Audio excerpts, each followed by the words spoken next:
Good evening, everyone, and welcome to our special BTC member webinar about eclipses and the April 8th total solar eclipse. My name is Ali Schofield, and I'm the Manager of Communications for the Bruce Trail Conservancy. Before we begin, I'd like to invite you to submit any questions you have during the webinar through our Q&A button at the bottom of your screen. We'll have some time at the end of the presentation to address as many questions as we can. Now, it is my great pleasure to introduce to you our facilitator for this webinar, Blake Ledger. Blake is a PhD candidate in astronomy at McMaster University and the manager of the W.J. McCallion Planetarium. He has been a student at McMaster since September of 2019, and before graduate school, completed an honors Bachelor of Science in Astrophysics at the University of Calgary. Blake's research involves studying the properties of nearby galaxies using telescope observations from the Atacama Large Millimeter Array. He has also completed 2 certificates in teaching and learning with the MacPherson Institute at McMaster. Away from academia, Blake enjoys hiking, playing recreational soccer, and spending time outdoors with his fiancé and dog. We are very excited to have him here this evening to share information with us about eclipses and what to expect during the April 8th total solar eclipse. And with that, please welcome Blake Ledger. Awesome. Thanks so much. And thanks, folks, for inviting me to share this webinar with you this evening. I'm very excited to be talking with all of you about the total solar eclipse upcoming on April 8th. And I'm particularly excited to be talking to the folks from the BTC because I have here my Bruce Trail reference guide from the hikes that we've been doing in Southern Ontario with my fiancée Victoria and my dog Bear. And so it's a great privilege to be here speaking with all of you folks. And so, yeah, we're going to hopefully have about 40 minutes of conversation together and then lots of time at the end for discussion and questions. And I appreciate you allowing me to stand and wave my arms, even though I'm coming at you virtually from my home. So yeah, as was mentioned, my name is Blake. I use he, him pronouns. I'm a PhD student at McMaster, and I'm speaking to you today live from my apartment in Hamilton, Ontario, which is on the lands of the Haudenosaunee, the Anishinaabe, and the Mississauga nations, which are protected by the Just One Spoon Wampum Agreement. Now, I myself am not Indigenous. I have white settler heritage. My grandfather came over from Switzerland, and my family lives out in British Columbia. That's where they continue to live and work. And so as a non-Indigenous person, my knowledge about the eclipse is coming from a Western or Eurocentric perspective. But if you would like to learn more about eclipses from different perspectives, I encourage you to also check out this in-person event happening at McMaster University on Sunday, April 7th from 2:30 till 4 p.m. You can register through the planetarium website at McMaster University. So if you search McMaster Planetarium, you can find this event. There are a lot of invited Indigenous knowledge keepers and scholars. There's going to be a panel with lots of discussion and questions. And so I encourage you to explore those other and different perspectives regarding eclipses and the importance of eclipses in those cultures as well. And so who am I and why are you listening to me give you this presentation this evening?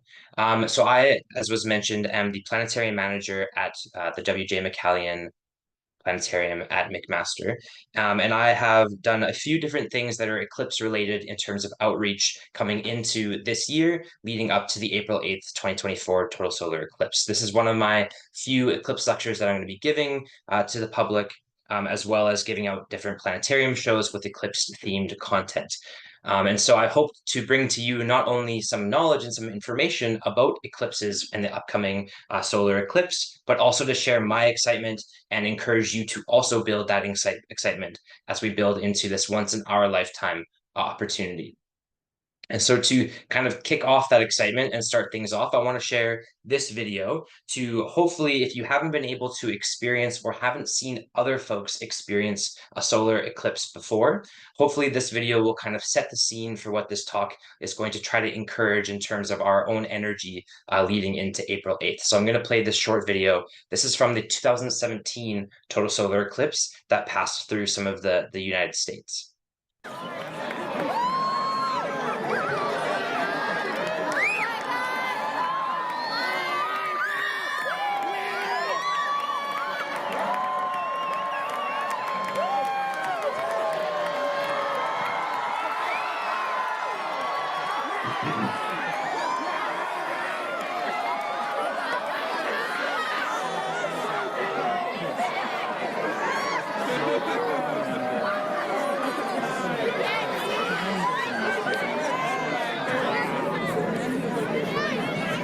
So in particular, if you focus the little boy in the middle, pounding his fists, cheering, that's the kind of excitement we hope to build.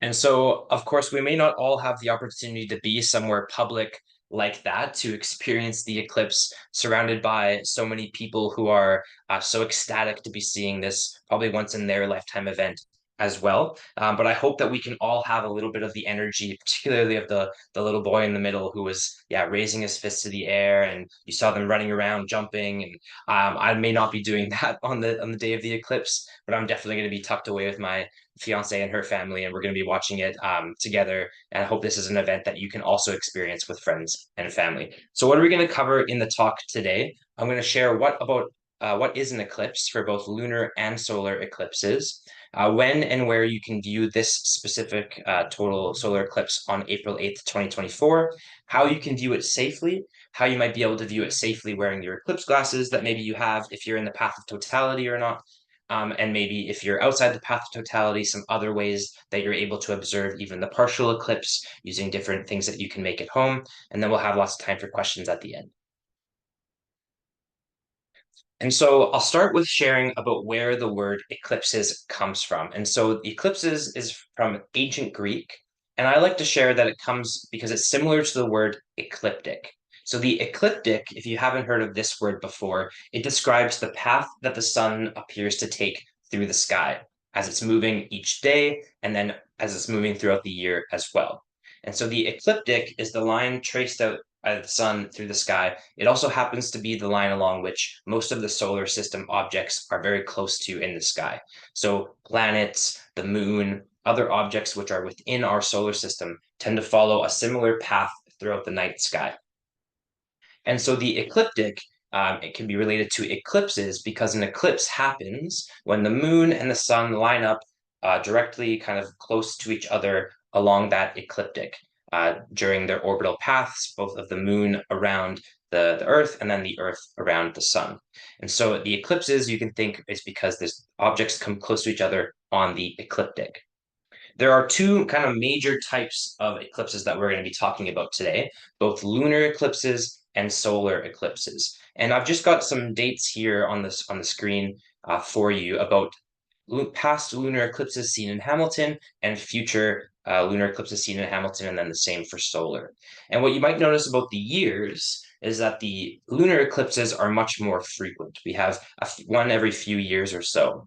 Whereas the solar eclipses, and in particular the total solar eclipse, you might notice that we have one very special one this year, but the last time there was a total solar eclipse in Hamilton that you could see from Hamilton was in the year 1925. And the next one will be in the year 2144. And so when we talk about the excitement of an event like this, it's truly a once in our lifetime opportunity to, in our own backyard, step outside and look up in Southern Ontario and see this incredible celestial event. So let's start by talking about lunar eclipses, and then we'll move into some solar eclipse information as well. So a lunar eclipse happens when the moon passes through the shadow of the Earth.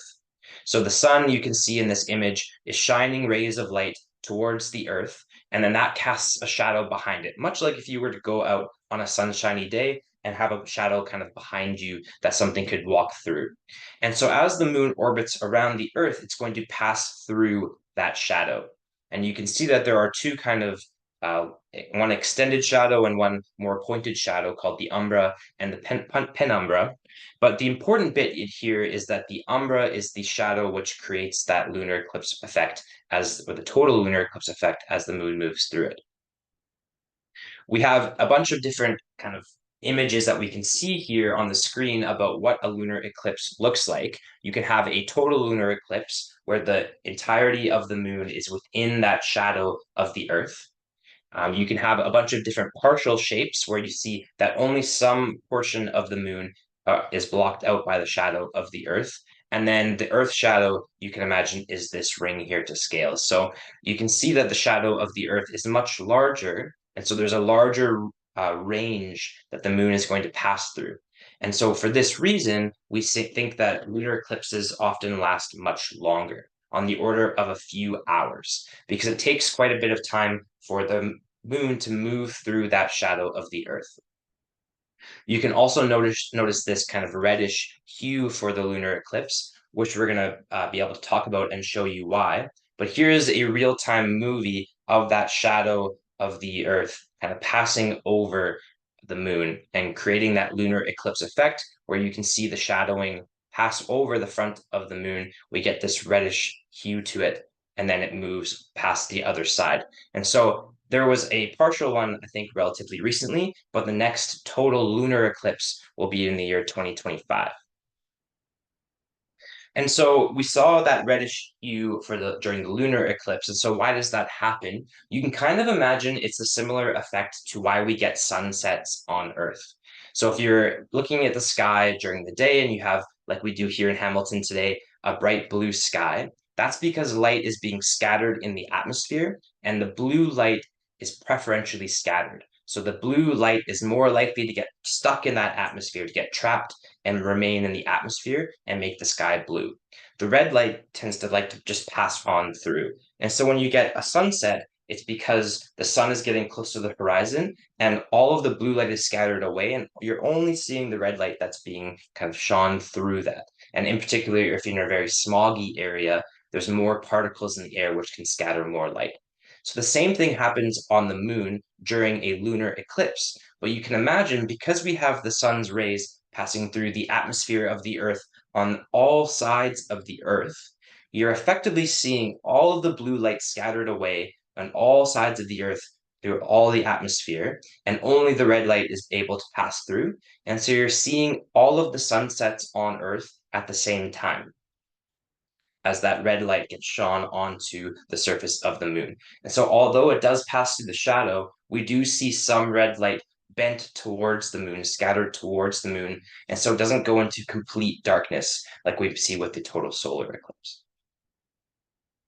So lunar eclipses are much more common and they happen more frequently because of the Earth's shadow is so much bigger than the moon, and they also last much longer. What does it look like if you were to be standing on the moon, looking back at the Earth and the sun? You can see here, much like the shirt that I'm wearing for the total solar eclipse, you can kind of see that ringing effect as light from the sun is bending around and just peeking out the edge of the Earth's atmosphere in this image. So again, you can see that the Earth is completely blocking out the light from the sun. Now, that was information about lunar eclipses. I'd be happy to answer any specific questions you have about those at the end of our discussion. But of course, you folks are here to talk about the April 8th total solar eclipse. So let's jump into that content now. So in this circumstance, when we have a solar eclipse instead of a lunar eclipse, we see the light from the sun once again shining towards the moon and the Earth as the moon orbits the Earth. And the sun is going to shine on the moon and then create, again, those two shadows behind it. We have the umbra and the penumbra. But you can see in this case, the umbra is much smaller. It's a little point-like circle passing over the surface of the Earth. And we have that greater penumbra shadow. And so when folks talk about a total solar eclipse versus a partial solar eclipse, we're talking about these two different shadowed regions here. The total solar eclipse happens in the smaller umbra, and the partial eclipse happens everywhere that the penumbra crosses over. And you can see that that totality, that little shadow, it's not very big on the surface of the Earth. It's about 200 kilometers wide. And so that means only a 200-kilometer range on the Earth is actually going to experience each total solar eclipse, which is also why it's incredibly rare for it to happen in the same location two times in the very close proximity to each other.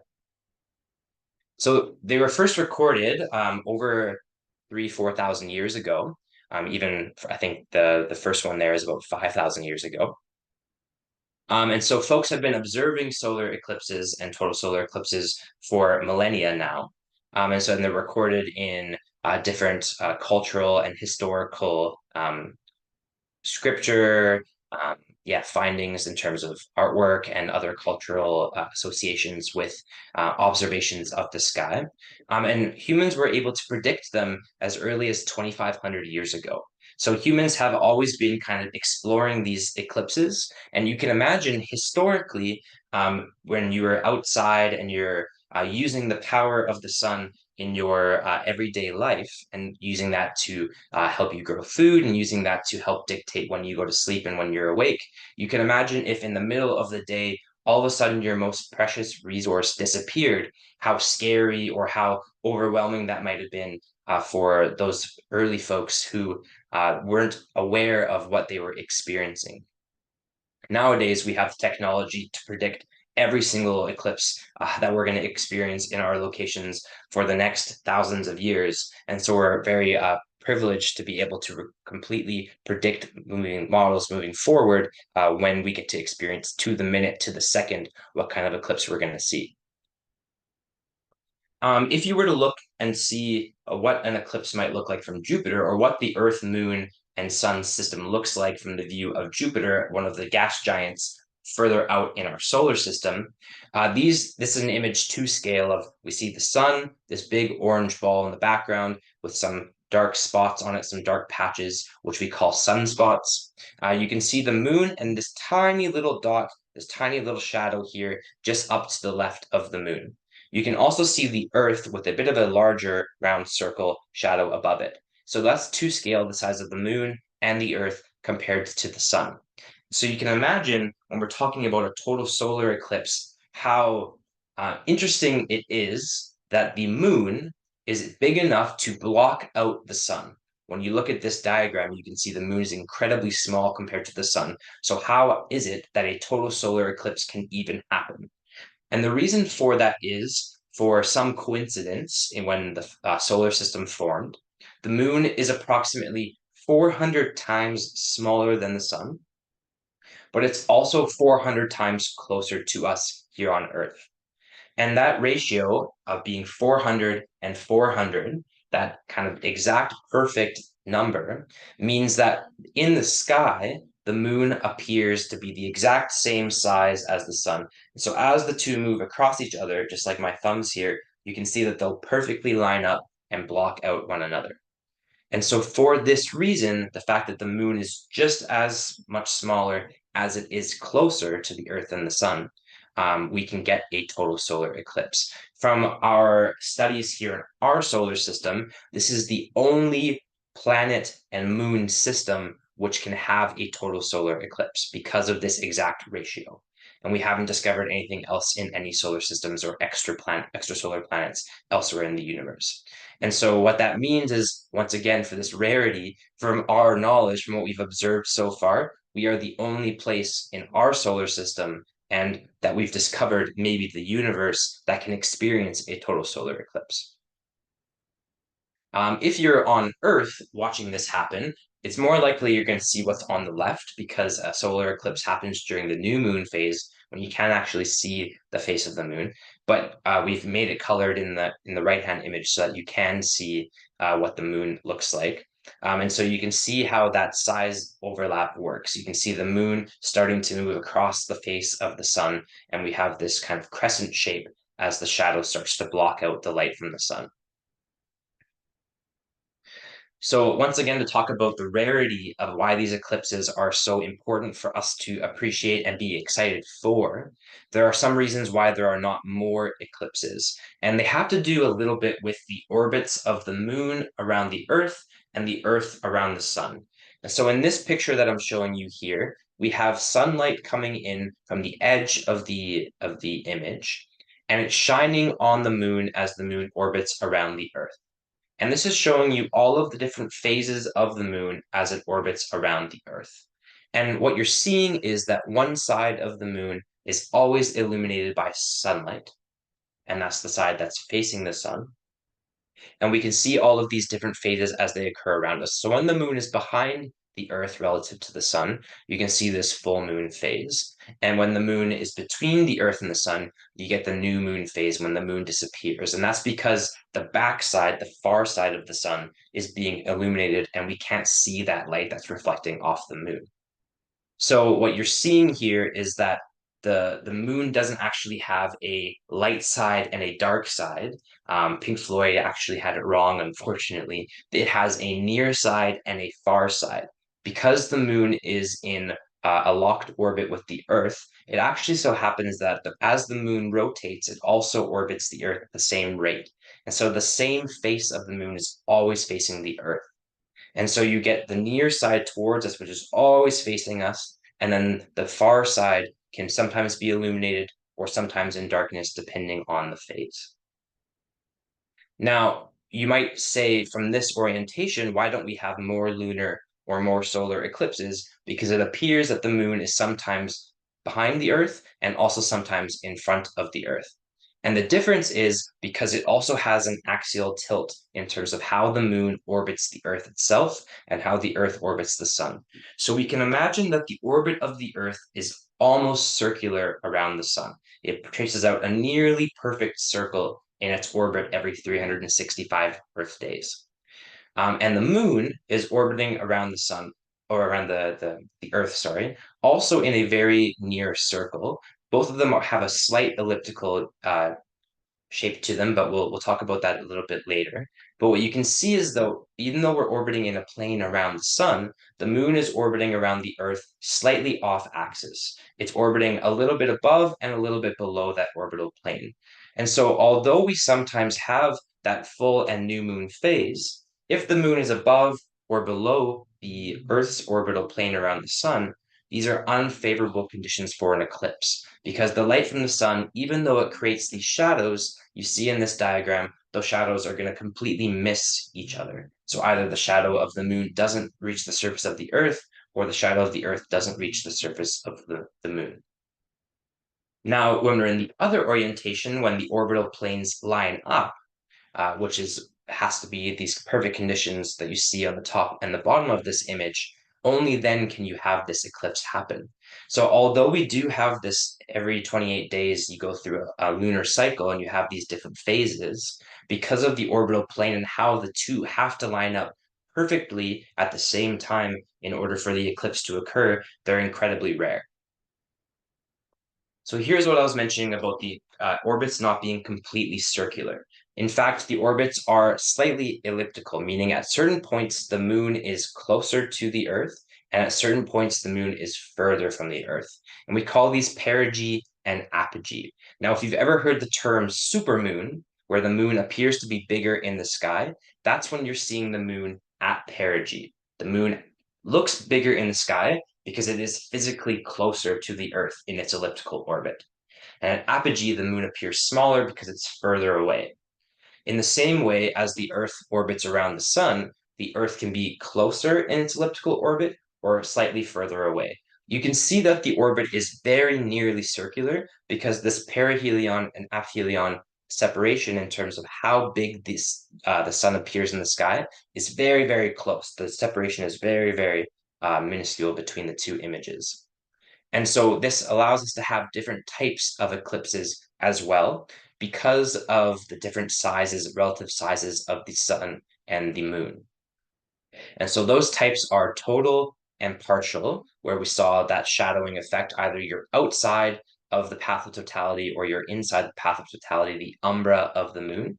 But we can also get annular eclipses. Now, this isn't annular like one per year. This is annular as in annulus, as in ring. And you can see here this ring eclipse. I think there was one last October we're going to see, and maybe some of you might have seen that streamed live on YouTube. I know that it passed over some of Mexico and down into South America.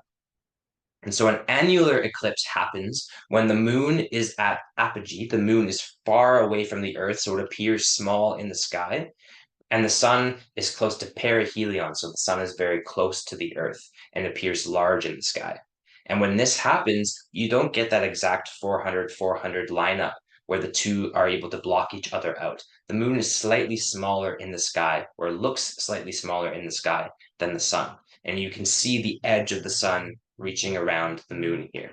Now, we also can get a hybrid eclipse. I would argue that I'm not an expert on hybrid eclipses, mostly because they're incredibly rare. They happen very, very few times, at least in our recorded history.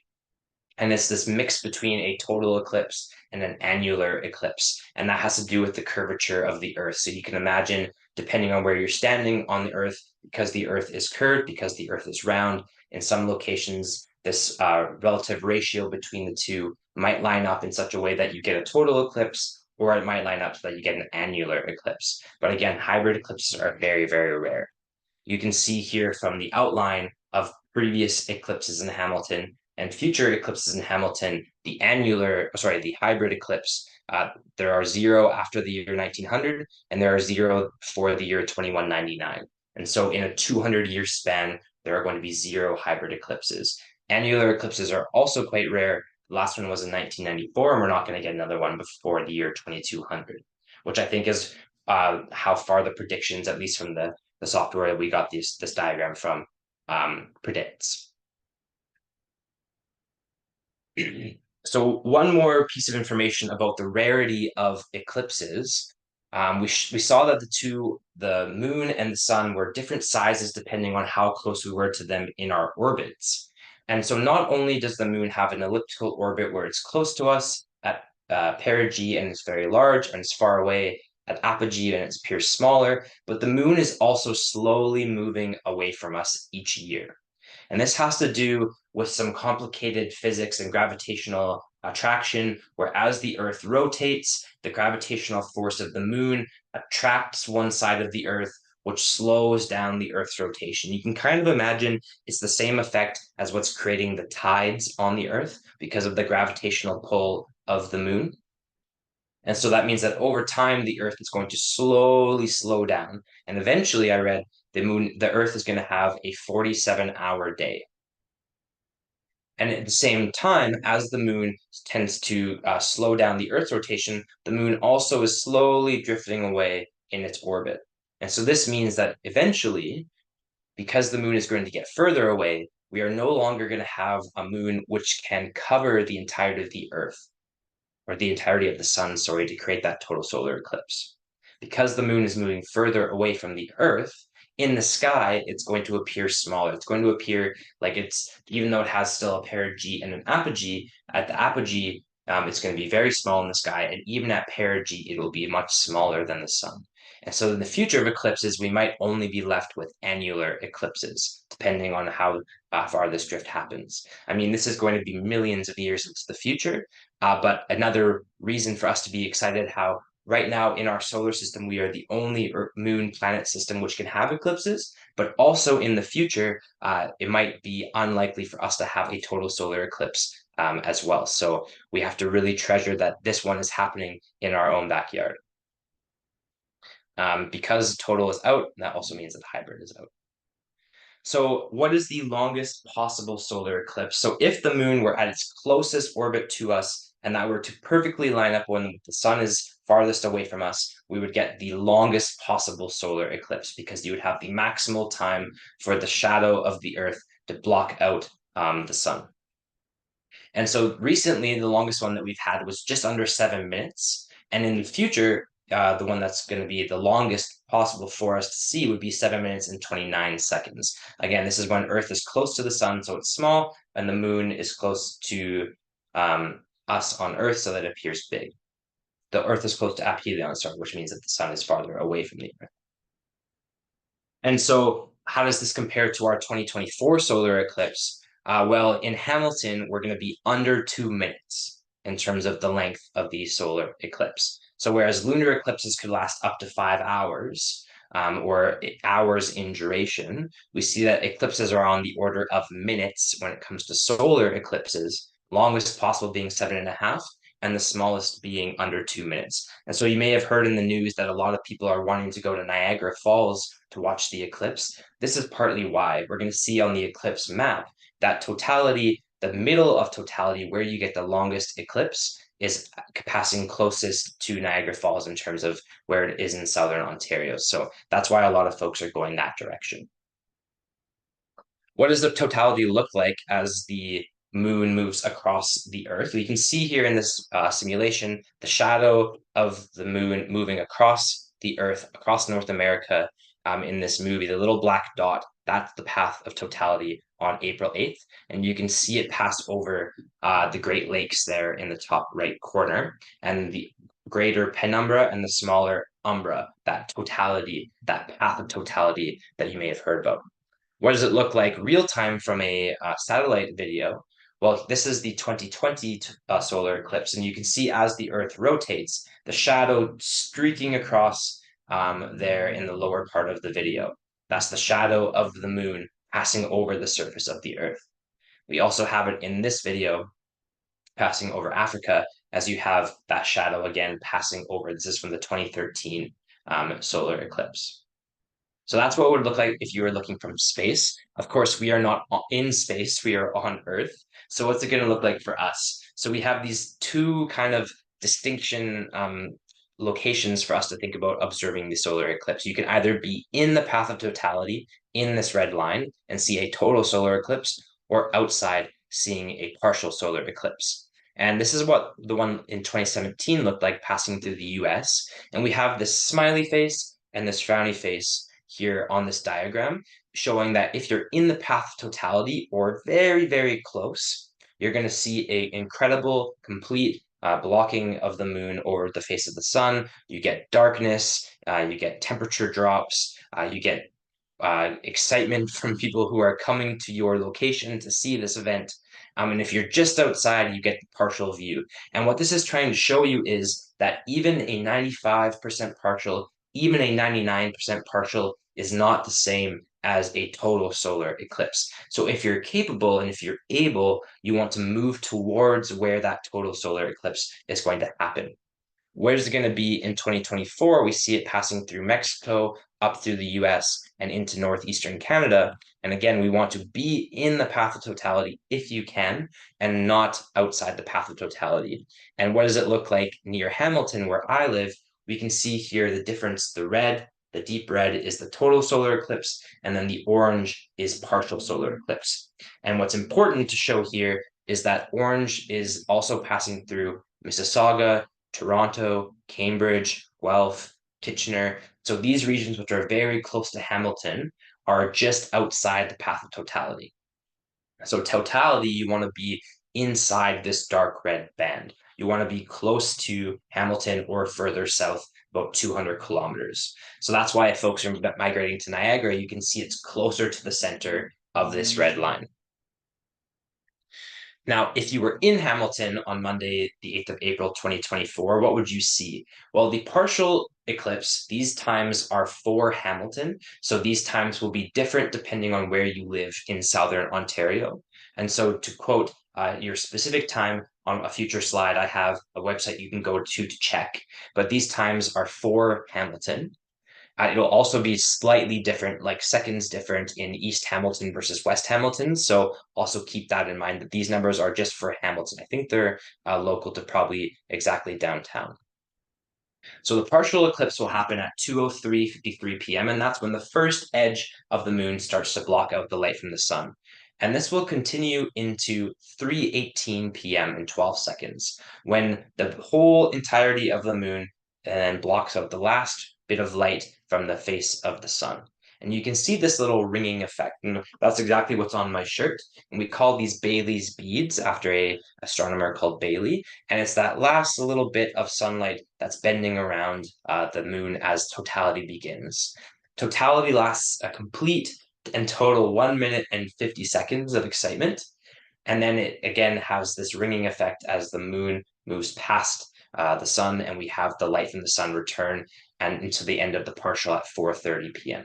Now, the totality portion of the eclipse is the only time that you are safe to look at the sun without any eye protection. And probably for many of us who may only see one total solar eclipse in our lifetime, this is the only time in your lifetime when you are able to look at the sun with your bare eyes. If we think about that, we are hardwired, particularly adults are hardwired to never look at the sun. And if you look in the direction of the sun, it's quite bright, and your eyes tend to go away really quickly. And so that's what you're going to be doing during the partial phase. You want to put on your protective glasses or look at it using different types of observing instruments that you may have bought or built at home. And then during totality, you can take off those glasses and safely appreciate the complete effect of that total solar eclipse. So I'll pause here for just 30 seconds or a minute so that you can scan the QR code on your screen or go to this website, timeanddate.com. And this allows you to find what the total eclipse is going to look like where you are right now. So whether it be just outside of Hamilton or further north, up the Bruce Trail towards Collingwood, that's where I'm headed this weekend to visit some family. You can visit this website, timeanddate.com/eclipse, or you can scan the QR code that will link you there. You can search for your location, and then you can see what time the partial eclipse is going to start, if you're going to see any partial eclipse, what totality might look like in your area, what time that would start, how long of totality are you going to get, and all of the specific times and dates and features of the solar eclipse for your particular area. I think that these slides, if it's recorded, you can come back to this as well. And I think that these slides are also going to be shared with you after the fact, so you can always follow up on this resource if you didn't have time to catch it during this presentation today. In the interest of time, I will move forward just so that we can have more time for questions.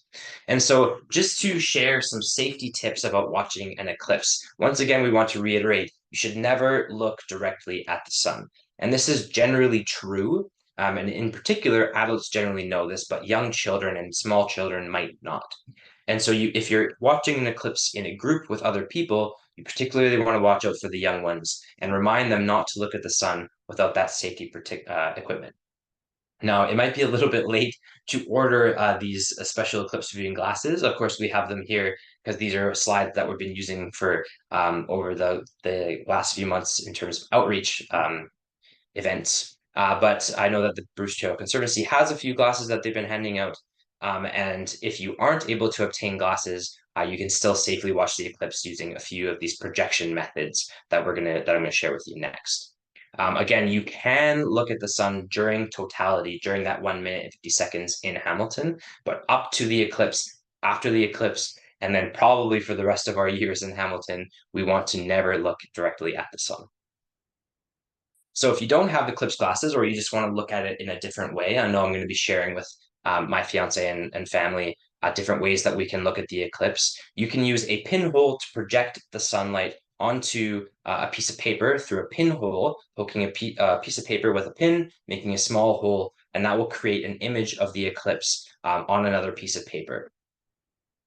You can use maybe natural pinholes or multiple pinholes. A colander, for example, has lots of little holes in it that you can see in this image from a partial eclipse. You can see the kind of crescent shape of the sun as the moon was passing over it. So these methods, these projection methods, are particularly important if you live outside the path of totality and you're only able to see a partial eclipse. These types of methods are really good because you can't look directly at the sun. And if you don't have glasses, but you want to still appreciate the eclipse, you can project it in these ways. You can also look for natural pinholes, like trees, for example, and the leaves of trees. They create a pinhole effect as well. You can see here the crescent of the sun projected onto the ground. If you want to make that projection bigger, this is the planetarium director, Rob Cockcroft, and his husband, Ken, and one of them is holding a pinhole and a mirror, and the other is holding the piece of paper. And if you separate yourself away from your partner far enough, you can see that the image gets much bigger. And so if you have two people and you're able to project that partial eclipse, you can see much greater how that shadow of the moon is blocking out the sun. What is totality going to look like itself? Well, as the moon passes over the sun, you're only going to be able to see the outer edges, the outer atmosphere of the sun. We call that the corona. It's going to get dark in the middle of the afternoon. The temperature is going to drop depending on where you are. If it's really sunny and nice that day, and the temperature is going to drop because you no longer have the heat from that sun. And these are some close-up images here. In the top image, you can see a really clear, kind of bright circle. In some places, depending on where you are, you might be able to see planets. Some stars come out during the day. I know that Jupiter and Venus will be visible from Hamilton. And then you can see here Bailey's beads as the sun moves just off, as the moon moves just off of the sun as the eclipse starts or finishes. I'll quickly share some interesting things that scientists and astronomers are interested in when it comes to the eclipse. We can get some interesting science when it comes to eclipses and total eclipses in particular, because observing the sun is incredibly challenging because the sun is so bright. So when you get the moon blocking out the bulk of the light from the sun, we're able to study the outer layers of the atmosphere of the sun. So eclipses are really good for conducting science on the atmospheres and the outer layers of the sun. It's also interesting to see how the atmosphere of the Earth responds under different conditions when less of that harmful UV radiation is passing through the particles that we see in the Earth's atmosphere. Also, eclipses have been used to prove theories like relativity. If you imagine having a star that you can only see very close to the sun during a solar eclipse, because of the light of the sun's being blocked, you can observe the position of a star. If you go back 6 months later and you observe the same star, it actually appears to be in a different location. And that's because the light from that star has been bent by the force of gravity and the influence of gravity on space-time from the sun. And so we can confirm theories, Einstein's theory of relativity, using eclipse science as well. And then finally, I'll share about what our familiar family, friends, our pets, and other wildlife might feel during the eclipse. Your at-home pets are going to be mostly unfazed by this eclipse. I can think my dog, for example, he's quite anxious in crowds. He's just here at my feet as I'm presenting. He's quite anxious in crowds, and so I wouldn't want to take him into a big public space where everyone's going to erupt in applause and cheers, because that's going to make him a little bit more anxious. So you want to keep in mind if you're going to a public location, maybe you don't want to take your pets with you, maybe leave them at home where they'll be nice and calm. If your pet is trained to expect breakfast or dinner when the sun goes up or sun goes down, they might ask for their breakfast or dinner as they think that it's nighttime. And in particular, our most light sensitive wildlife, birds, insects, they're going to think that their nighttime routines are starting or ending. So for that reason, may see some wildlife behave a little bit differently during an eclipse. Particularly, some insects come out and they're really loud. Like you get like the chirping of a cricket at night, for example. You might hear that during the eclipse. You get the same thing with flora, as you have some flowers maybe open up during the day to receive sunlight, and then they'll close up during the eclipse because they think it's nighttime already. I'll maybe end it there so that we have lots of time for questions. But if you're interested in astronomy, please visit the planetarium website. If you Google McMaster Planetarium, it should be one of your first hits. We have planetarium shows happening all the time on campus at McMaster. You can either come to a public show on a Wednesday evening or book a private show for a birthday party or your favorite school group. So yeah, please come and learn more about astronomy outreach at McMaster if you're interested. But with that, I would love to end and answer all the questions that you folks have. Happy eclipse chasing either on April 8th, 2024, or anytime in the future as well. Thank you so much for your attention. Thank you so much, Blake. That was fascinating. A few times I was just like, wow, this is great, mind blowing.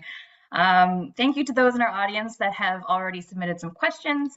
Just a reminder that this webinar is being recorded and will be emailed to attendees. So if there are certain sections that you'd like to rewatch, or if you'd like to grab that QR code again, that will be in your inbox soon. So we'll take a few minutes now to answer some of these questions. We have quite a few questions about safely viewing the eclipse. So one person asks, how can I tell if the glasses that I bought are of good quality and safe to view the eclipse with? Yeah, really, really good question. And so, so I have a pair here, so let me grab them. Um, so eclipse glasses, the only thing that you should be able to see through them is the sun. If you put them on in any other circumstance, if you're looking through them, it should be like complete darkness because they're such a strong filter that they're not letting any light through them. Maybe if you were looking at someone like welding something, for example, really close, you might see some bright light. So effectively, like the filter on Eclipse glasses is like welding gear grade. It's very, very strong filters. And so these ones in particular that we have from McMaster, they have like a safety like specification on them. So you can look for like the safety specification on the glasses or on the site if you're buying them, for example. But unfortunately, I read the other day that in Kingston, in Ontario, there are some counterfeit Eclipse glasses going around. And so folks are a little bit nervous about the eclipse glasses that they're using. And so one way to test it is not to use them to look at the sun. So you don't want to test, do my eclipse glasses work by looking at the sun? You can test it by looking at a light, like a fluorescent light inside. And if you see any little bit of light at all from the light indoors, like a fluorescent light, then that means the eclipse glasses are no good and you probably want to throw them out. Um, in terms of like testing the quality beyond that, I would say mostly you want to look for the safety specification and test on a light. If you are nervous in any sense, I would recommend please use a projection method, and then enjoy totality. But your safest bet is always just to not look at the sun and use a projection method. Excellent. Thank you, Blake. I also have a question particularly about people who have had eye surgery. So, if they've had a cornea transplant or if they're afraid of eye damage, should they particularly stay home and kind of with the drapes closed, or is it still safe for them to view the eclipse as well? Yeah, really good question. And so I wish my father-in-law was here because he is an ophthalmologist, so he would have maybe a more medical answer for you. So maybe I'll just share that the sun during a solar eclipse is not any more powerful or any more dangerous than it normally is day to day. What makes looking at the sun during an eclipse more dangerous or maybe more unsafe or more likely for you to be at risk is the fact that during an eclipse, because the moon is blocking out some of the light, it appears to get darker outside. And because of that, your pupils will dilate to let in more light. And so, in particular, if you have sensitive or weak eyes, now your eye is dilated, so more of that light can get into your eyeball and do more damage. And so, it's not that the sun is any more powerful. It's just that because it gets a little bit darker, our eyes are more, oh, it's I don't have to be as sensitive to what I'm seeing outside. And then therefore they kind of let their guard down and they're able to be more susceptible to more damage. So in those circumstances, if you feel like you do have particularly sensitive eyes, again, I would always recommend don't look directly in the direction of the sun. In particular with eclipse glasses, the safety rating should be okay for most purposes. But if you're really nervous, I would use projection methods to take a look at the sun or consult your medical doctor practitioner for more medical related advice. Thank you. That's great. Thank you, Blake. And I also just wanted to mention that we do still have some Eclipse glasses at the BTC main office, which is at 55 Head Street in Dundas. I think we have about 200 pairs left, and we'll be open. We're closed now for the long weekend, but we'll be open again on Tuesday at 9 a.m. We have some questions about the weather, and I know that we don't necessarily know the forecast for the day itself, but do we have a bit of an idea of what to expect weather-wise? And when the eclipse happens, if it is cloudy, what can we expect there? Is there still going to be something special to see? Yeah, great question. And so I've got my handy dandy weather app, so I'll just check for us quickly while we're live. Monday, April 8th in Hamilton will be 14 degrees, sunny with partial clouds. So we're hoping that that forecast or something like that forecast continues forward. And so, yes, in ideal scenarios, we want clear skies to completely see the solar eclipse. But even in the picture that's on screen right now, you can see that there is some cloud cover kind of blocking out some of the light. And so even with partial cloud, you are still going to be able to experience some of this totality. In the case that it were completely cloudy or rainy that day, uh, you would still see some of the light kind of passing through the clouds. And depending on the projection method that you might use, you'd be able to see that crescent shape of the sun. You would just kind of miss that experience of being able to look directly at the sun if it's behind the clouds. The other thing you might have noticed in those videos that I showed, you can see the shadow of the moon racing across the surface of the earth. In that scenario, you would also see the shadow racing across the top of the clouds. So you'd almost see this kind of darkness moving towards you, and you would still get the complete darkness during totality because there would be no light shining through those clouds. So yeah, we're really hoping for clear skies. In the event that we don't have clear skies, projection methods below the clouds and trying to still see that shadowing effect are your best bet. Excellent. We have a question about using a digital camera to take a photograph of the eclipse. Is this something that we can do? Is it okay to take a photo during totality or before or after?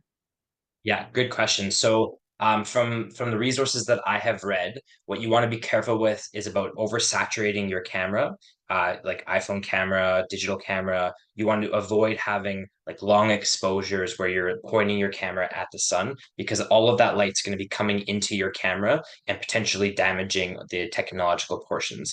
So I've even heard that you can take a picture like through your Eclipse glasses.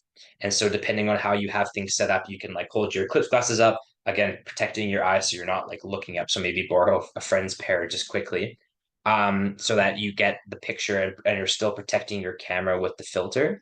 If you have a nice camera or maybe a solar telescope, you can get solar filters, which is again a grade of filter that is able to block some of the light, so you can take a picture of the sun. You can do this type of picture taking or astronomy observations even on non-eclipse days. So if you got a solar filter, you can still use it in the future.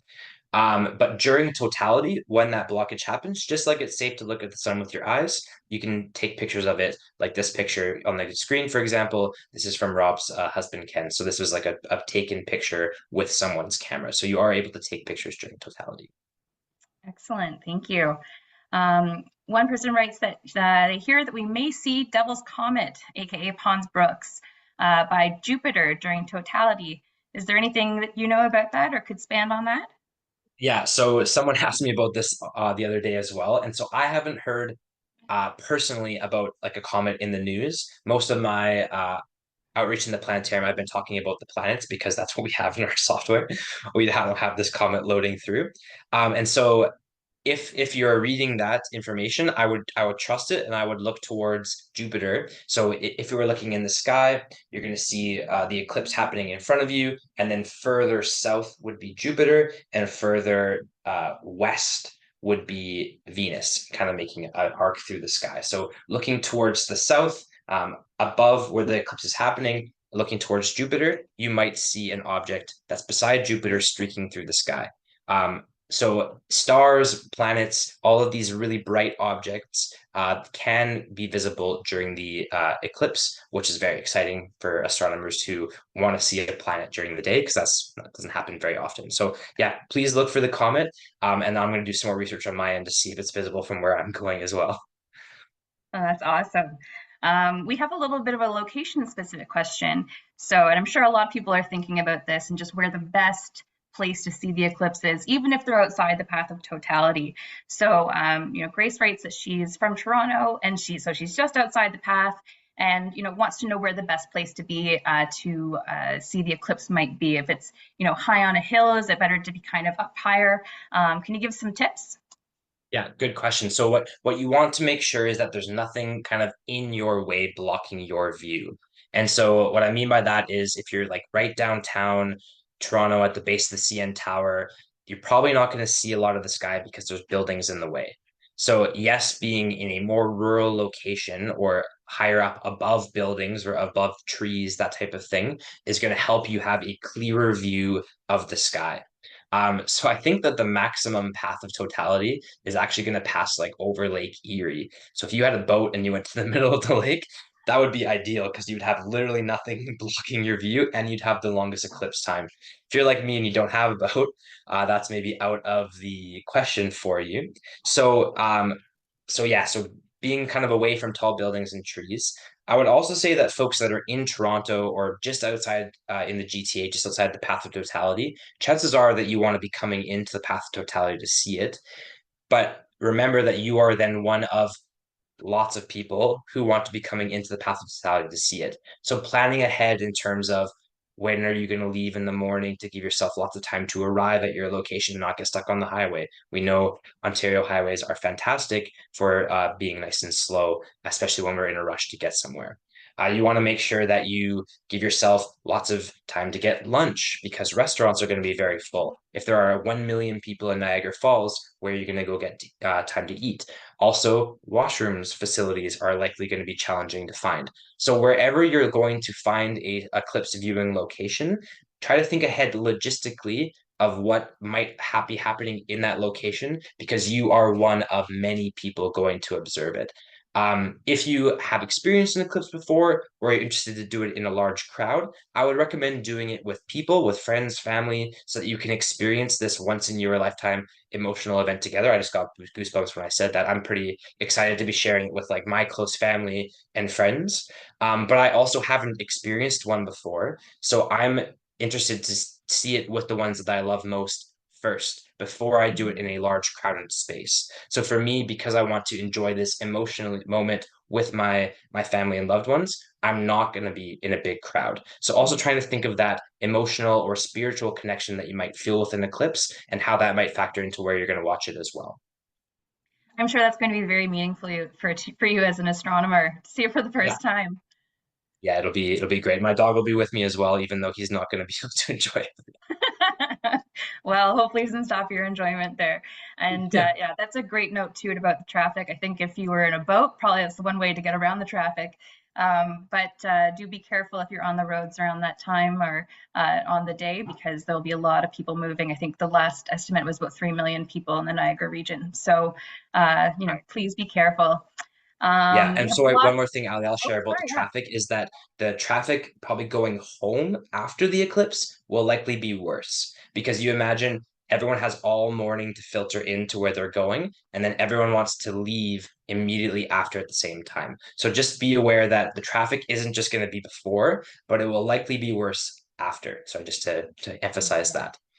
Actually, even Dr. Cockcroft from the planetarium mentioned that after the 2017 total solar eclipse, you could see the path where the path of totality had been because of all of the red traffic lines on Google Maps. So, Yeah, that's a bit of a exactly. warning there. We've also got some suggestions too if you're in the GTA area to potentially take the GO train or check out Tommy Thompson Park if you're in Toronto. We have lots of people just saying thank you so much, Blake, and that's I think where we're going to leave it for today. I'm afraid that's all the time that we have, so I'd like to take a few minutes to say thank you to our membership engagement coordinator, Ryan Mikaloff, for his technical assistance, and of course to our facilitator, Blake, for being so generous with your time and expertise. Please be on the lookout for an email with all the recording information and some helpful other links and resources. And thank you so much for joining us today. And I wish you all a very memorable eclipse. Hey, Yeah, there's the thanks so much, everybody. glasses. Enjoy the eclipse, and yeah, thanks for having me so much tonight. I hope everyone enjoys the rest of their evening and happy April 8th. Wonderful. Thanks so much. Take care, Thank you. everyone. Bye, everyone.